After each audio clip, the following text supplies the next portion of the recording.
ప్రియ దేవుని బిడ్డలారా, బైబిల్ చదవటం వినటం వల్ల మనలో విశ్వాసం పెరుగుతుంది. మన మార్గానికి త్రోవ చూపుతుంది. సమస్త జనులను శిష్యులనుగా చేయుడి మత్తయి 28:19 వచనంలో దేవుని వాక్యం తెలియచేస్తోంది. తెలుగు బైబిల్స్ను ఆర్ఆర్కే మూర్తి గారు రీసెర్చ్ చేసి విశ్లేషణ చేసిన బైబిల్లోని ప్రతి అధ్యాయాలను వచనాలను వరుస క్రమంలో అనగా ఆదికాండం నుండి ప్రకటనా గ్రంథం వరకు ఇవ్వబడుతుంది. ప్రతి ఒక్కరూ ఆధ్యాత్మికంగా విశ్వాసంలో బలపడి మీ జీవితంలో ఎదుర్కొంటున్న సమస్యల నుండి విడుదల పొందండి.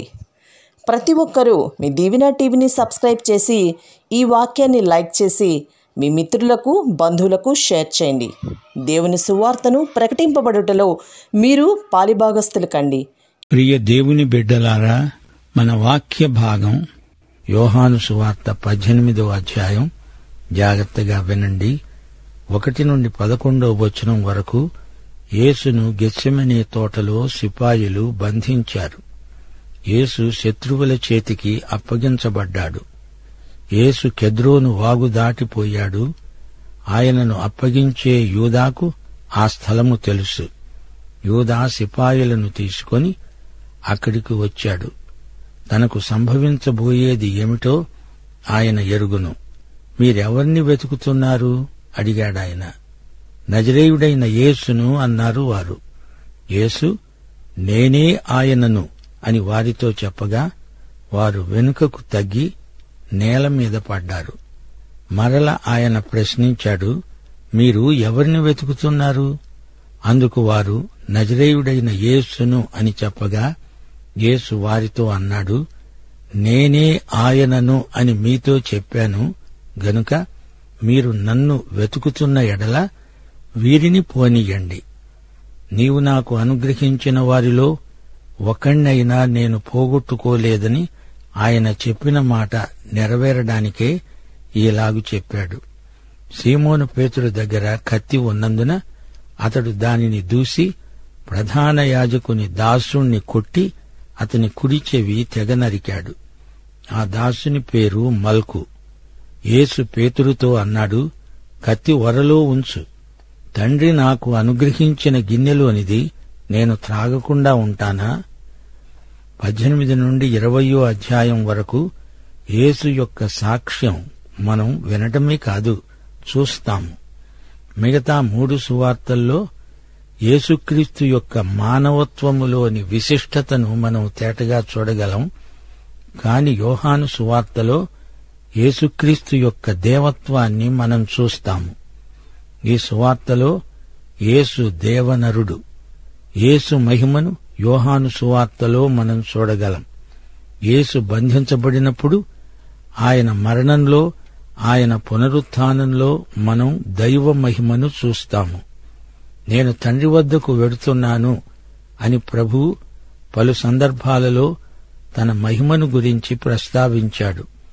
యేసు అధికారము, ఆయన దీనత్వము, ఈ రెండూ యేసు వ్యక్తిత్వంలో ఒకదాని సరసన ఒకటి ఉన్నట్లు కనపడతాయి. కెద్రోను వాగు దాటి గెత్సెమనే తోటలో ప్రవేశించి ప్రార్థించడం ఆయనకు అలవాటు. గతంలో దావీదు రాజు ఇదే కెద్రోను వాగు దాటి వెళ్లాడు. తన కొడుకు అబ్షాలోము పితూరి సమయంలో అహీతోపెలు తనకు నమ్మకద్రోహం చేసిన వేళ దావీదు కెద్రోను వాగు దాటాడు. యెరూషలేములో బహిరంగంగా లేదా దేవాలయంలో ఆయనను బంధించటానికి అధికారులు భయపడ్డారు. యేసు తనను తాను శత్రువులకు స్వచ్ఛందంగా అప్పగించుకున్నాడు. ఆయన లోకపాపమును మోసుకొని పోయే దేవుని గొర్రెపిల్ల. యెషయా గ్రంథం 53వ అధ్యాయం 7వ వచనం. ఆయన దౌర్జన్యము నొందినా, బాధించబడినా నోరు తెరవలేదు, మౌనముగా ఉన్నాడు. సిపాయిలు నజరేయుడైన యేసు అంటున్నారు, క్రీస్తు అనటం లేదు. అయినా యేసు నామం మహోన్నత నామం, అన్ని నామముల కంటే పై నామం. ఒక రోజు రాబోతోంది, అప్పుడు యేసు నామమున ప్రతి మోకాలు వంగక తప్పదు. ఈ యుగ సంబంధమైన దేవత అవిశ్వాసులైన వారి మనోనేత్రములకు గుడ్డితనము కలుగచేశాడు గనుకనే ఇస్కరియోతు యూదా యేసును రక్షకుడని ప్రభువని గుర్తించలేకపోయాడు. 2 కొరింథీ 4:3 యేసును మహిమ రాజుగా యూదా చూడలేకపోయాడు. గెత్సెమనే తోటలో యేసు నేనే అన్నప్పుడు యేసు దేవత్వ మహిమకు సిపాయిలు దిగ్భ్రాంతి చెంది వెనక్కు అలా నేల మీద పడిపోయారు. ఆయన మ్రోల సాష్టాంగ పడితే బాగుండేది, వెనక్కు విరుచుక పడిపోయారు దౌర్భాగ్యులు. మహిమ ప్రభువును, దేవుని కుమారుణ్ణి, దేవనరుణ్ణి చూచి వారు రిచ్చపడిపోయారు. కీర్తనలు 27:1-2 యెహోవా నాకు వెలుగు, రక్షణ, నేను ఎవరికి భయపడాలి? యెహోవా నా ప్రాణదుర్గము, ఎవరికి వెరిచేది? నా శరీర మాంసము తినడానికి దుష్టులు నా మీదికి వచ్చినప్పుడు, నన్ను బాధించే శత్రువులు నా మీదికి వచ్చినప్పుడు వారు తొట్రిల్లి కూలారు. ఈ ప్రవచనం అక్షరాలా నెరవేరింది. తండ్రి వలన కలిగిన అద్వితీయ కుమారుని మహిమను చూచినంత మాత్రమున శత్రువులు తొట్రిల్లి కూలారు. విశ్వాసులైతే సాష్టాంగపడి ఆరాధిస్తారు. 40వ కీర్తన 14 ఇదే మాట అంటోంది. నా ప్రాణం తీయడానికి యత్నించేవారు సిగ్గుపడి బొత్తిగా భ్రమసి ఉంటారుగాక.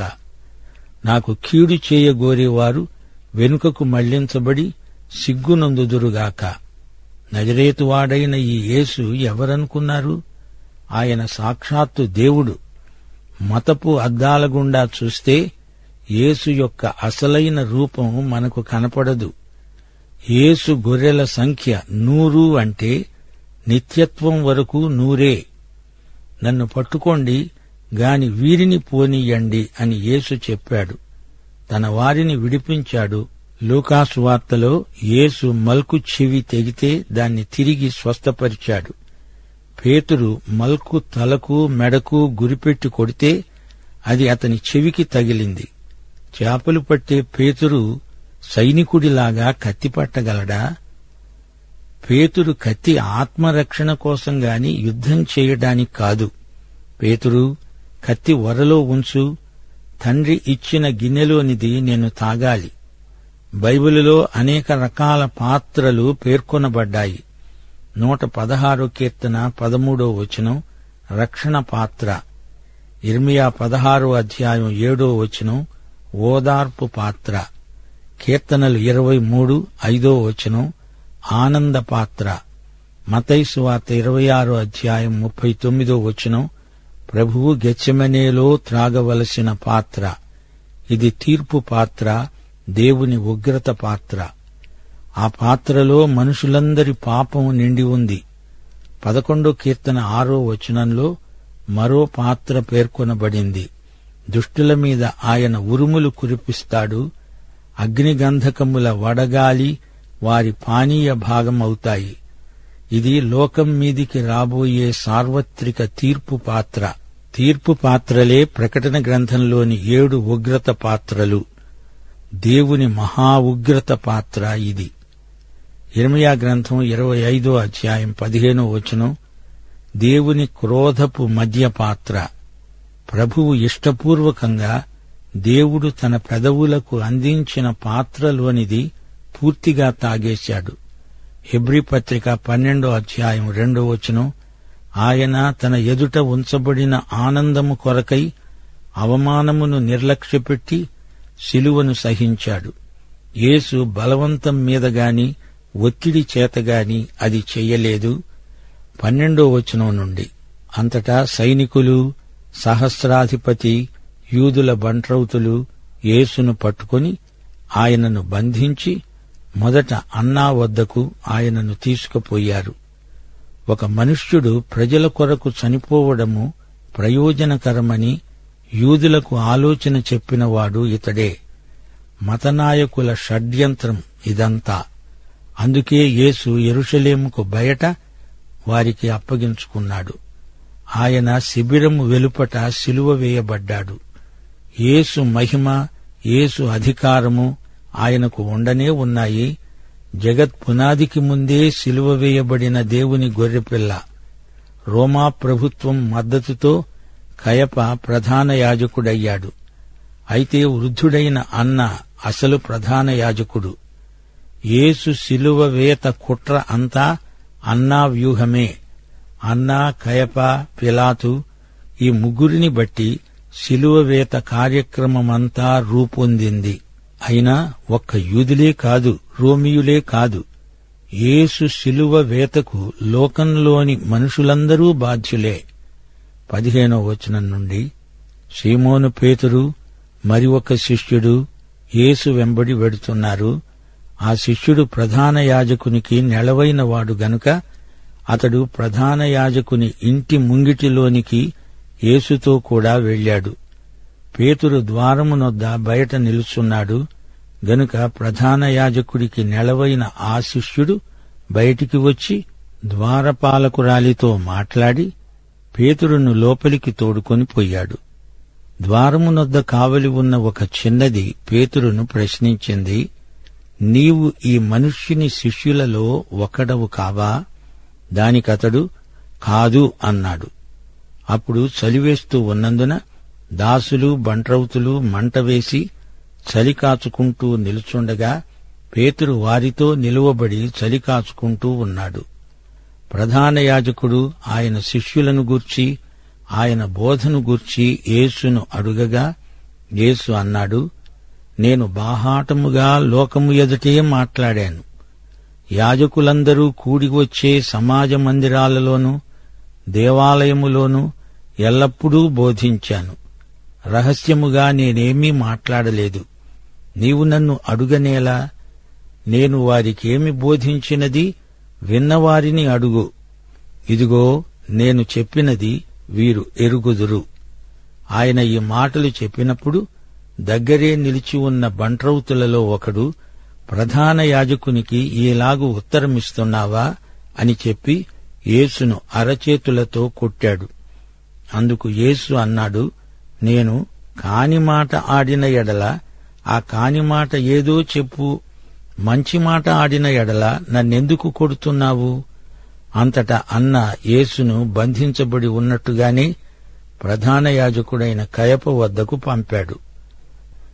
యోహానుకు మతాధికారులందరూ తెలుసు. అతడు నిరభ్యంతరంగా లోపలికి వెళ్లడానికి పాస్ సంపాదించుకున్నాడు. గాని పేతురు బయటనే ఉండిపోయాడు. యోహాను వచ్చి పనివారితో మాట్లాడి పేతురును కూడా లోపలికి తీసుకువెళ్లాడు.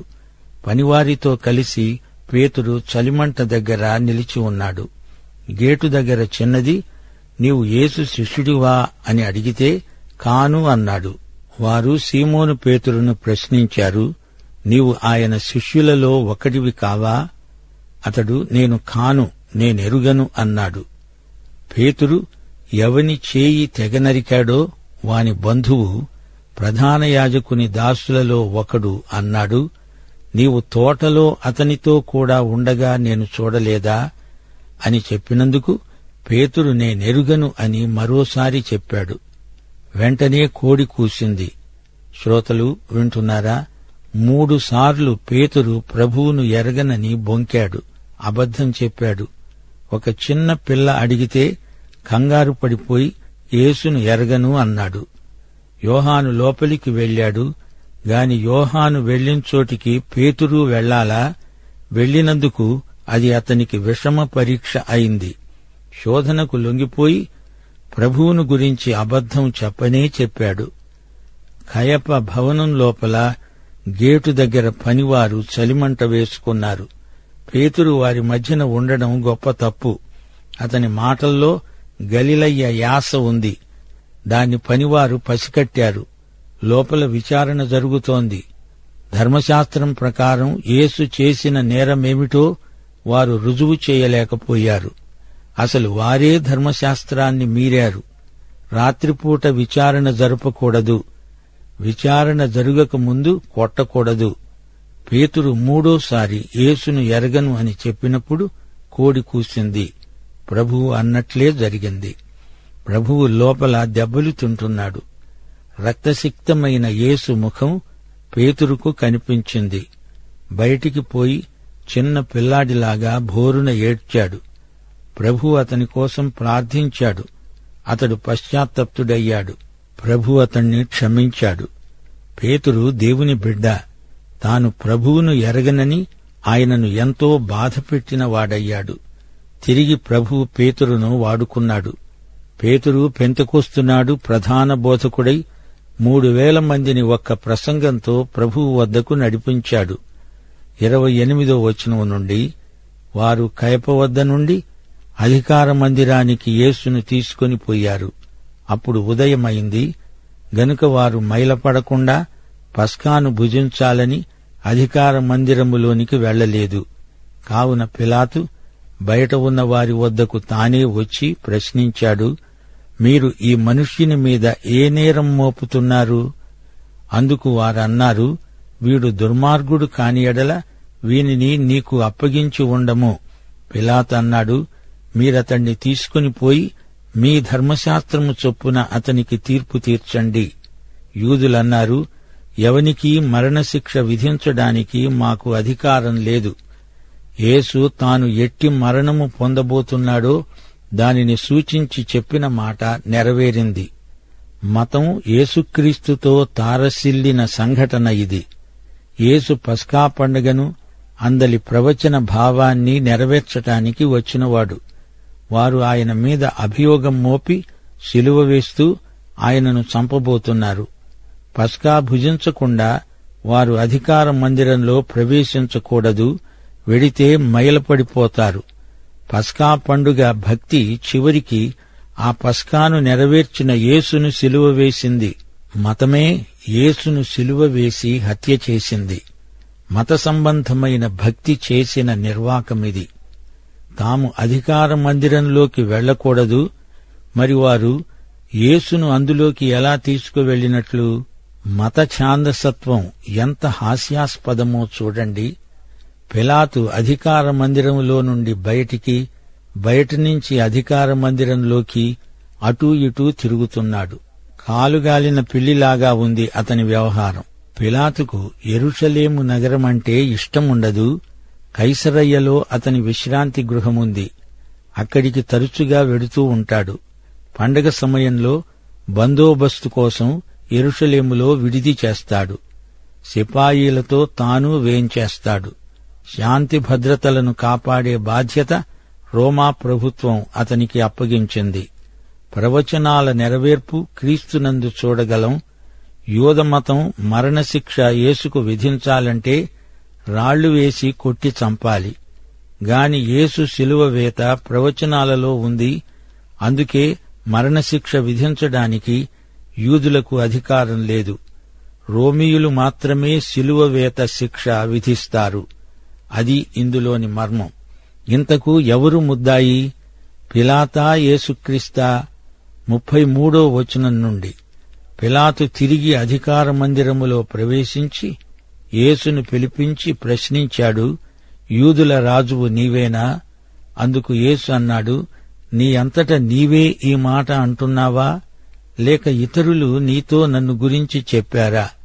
అందుకు పిలాతు అన్నాడు, నేను యూదుణ్ణా ఏమి? నీ స్వజనము ప్రధాన యాజకులు నిన్ను నాకు అప్పగించారు గదా, నీవేం చేశావు? యేసు అన్నాడు, నా రాజ్యము ఈ లోక సంబంధమైనది కాదు. నా రాజ్యము ఈ లోక సంబంధమైనదైతే నేను యూదులకు అప్పగించబడకుండునట్లు నా సేవకులు పోరాడేవారే, కాని నా రాజ్యము ఇహ సంబంధమైనది కాదు. అందుకు పిలాతు అన్నాడు, నీవు రాజువా? యేసు అన్నాడు, నీవు అన్నట్లు నేను రాజునే. సత్యమును గూర్చి సాక్ష్యమివ్వడానికి నేను పుట్టాను. ఇందునిమిత్తమే ఈ లోకానికి వచ్చాను. సత్య సంబంధి అయిన ప్రతివాడు నా మాట వింటాడు. పిలాతు అన్నాడు, సత్యమనగా ఏమిటి? అతడు ఈ మాట చెప్పి బయట ఉన్న యూదుల దగ్గరికి తిరిగి వెళ్లి అన్నాడు, అతని యందు ఏ దోషమూ నాకు కనపడలేదు. అయినా పస్కా పండగలో నేను ఒకణ్ణి విడుదల చేసే వాడుక కలదు గదా. నేను యూదుల రాజును విడుదల చేయడము మీకిష్టమా? అయితే వారు మరల కేకలు వేస్తూ అన్నారు, వీనిని వద్దు, బరబ్బాను విడుదల చెయ్యి. ఈ బరబ్బా బందిపోటు దొంగ. ప్రియ శ్రోతలు, పిలాతు యేసుకు సాయం చెయ్యాలనే చూచాడు. నీవు రాజువా? ఇది పిలాతు ప్రశ్న. అవును, నేను రాజును. అది యేసు జవాబు.